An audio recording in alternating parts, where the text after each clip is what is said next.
It's your boy Fitzroy back at you with another Hearthstone video. Normally, You're back! Come tell us a story about yes, I you. am back. Normally, I would be doing a ranked match, but I thought that this time I'd do something a little bit more fun and do a Tavern Brawl. Now, as you can see, I actually won a couple times with this Tavern Brawl already, so I think I kind of decoded it, kind of figured out how it works. Every turn, you discover a card, and then when you play a card, a new card gets added to your deck to be played again later on. So, also, for those of you who are not really too familiar with Hearthstone, you haven't downloaded it yet, which I highly recommend you do. But if you haven't, Tavern Brawl is a new way to play the game every week. Every week, the Tavern Brawl has a different rule set for you to use, so you get to play the game in a different kind of capacity every week. So it's kind of cool. All right, so I'm going with Paladin because I Well think met. in this Tavern Brawl in particular, it's really good to have a lot of field presence since you can basically just empty your hand every turn because every turn you're getting a new hand. So we're gonna I'll kind of explain what I mean by that as the game goes on. My opponent plays his cuckoo or his chicken, his 1/1 chicken. So I discover a card. I'm gonna go with Nat the Darkfisher. Now my initial idea here was its effect is every turn my opponent has a 50% chance of drawing an additional card. I'm gonna use a coin, Fish get man. him out as well as play a chicken. Now I thought that I could deck him out because you only have like 4 cards in your deck. So I thought that I could just kind of deck him out really quick by having him feed him more cards. So you see that I'm looking right here. He has 4 cards in the deck. What I didn't realize is that every time you play a card, your opponent gets another card.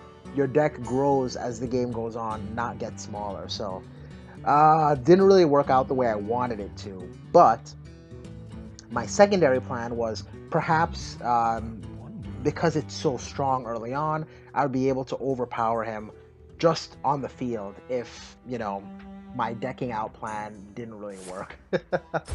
He uses the armor plating to give him +1 health, and you get quite a lot of these augment type cards where you get +1 health or +1 attack. There you go, he uses the Whirling Blades to get +1 attack, and then he attacks me directly. Gets a fresh new hand, like I said. Now here, I'm really thinking about doing this true silver champion, the sword. I believe, however, I go with the redemption because I want to continue my onboard presence. So that's what I choose. Ah, I play fish another one of beggar. those dark fishers, and I'm toying around with redemption, but I'm like, no, actually, let's do the whirling blades just so I can do more damage quickly. So I go the whirling blades, attack him directly, end the turn. I don't even care that I'm giving him cards at this point. At this point, I just want to crush him as quickly as possible. And I ended up giving him another card. Um, let's see here. He plays a vicious fledgling. Now this thing has to die. This this thing I must murder. And right now I'm planning on just using my stronger Darkfisher to run into him. But then I see I get another True Silver to discover. So I get the True Silver, use the coin, play it, attack that thing, and then I don't even care For about this justice. powered up chicken that he powered up chicken that he has in play. I just attack him directly with it.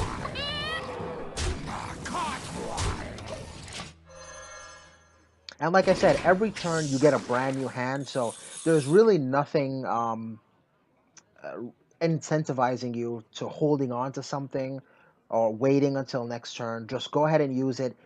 You have a greater chance of getting it next turn anyway by playing it. So as you'll see, you'll get multiple coins as the game goes on, multiple copies of the same card that you played. So do not be reckless when it or do not be reckless. Don't be too conservative with your cards. Is what I mean to say. Is that like a Freudian slip there? Reckless and anyway, let's not get into that. He uses Starfall, attacks, it deals 2 damage to everything, and then wipes away my stronger Darkfisher. So here I'm going with the Grime Street Smuggler. Again, I just want more stats, more strength. So I play it. It gives me +1/+1 to someone in my hand. I get that, and then I think here is when I actually play the redemption. I do, and then attack him directly.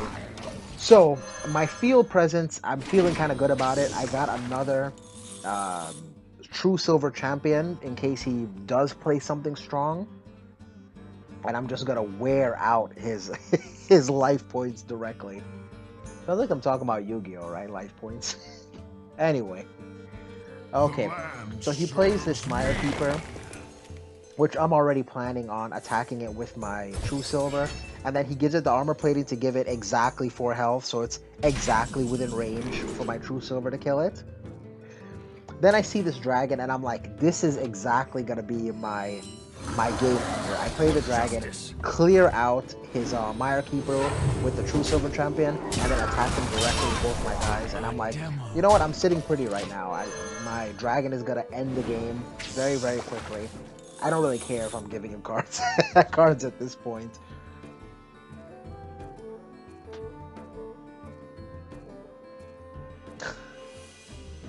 Man, he's thinking. And also the reason why I don't really care that I'm giving him cards is because he hasn't really played anything too powerful. Therefore, I don't really see that he's going to be getting a lot more of it later on until he plays this thing, this taunt minion.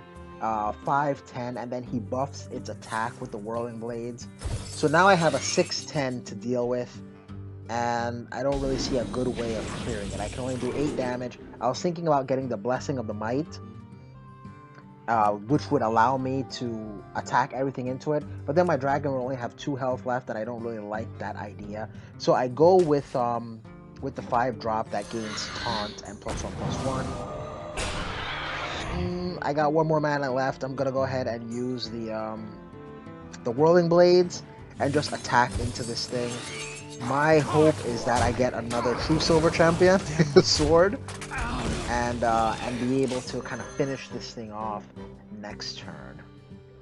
And like I said, I do get another true silver champion, so it kind of reinforces what I was thinking. The more times you play something, the greater of a chance you're gonna get that thing.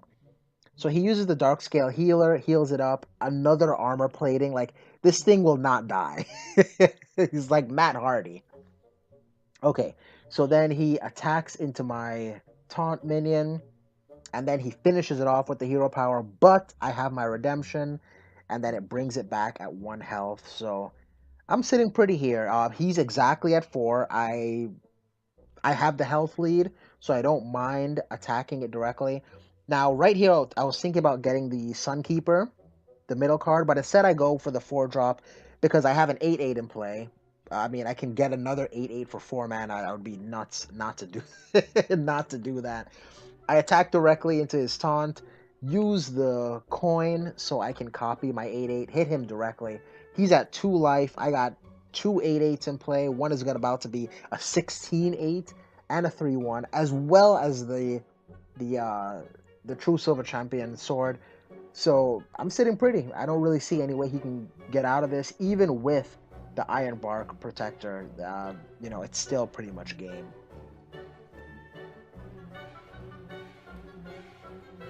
So like I said, I get the 16/1. I get the Grime Street Informant. Really, I just wanted to play more more Paladin cards because I have a Paladin quest going on right now.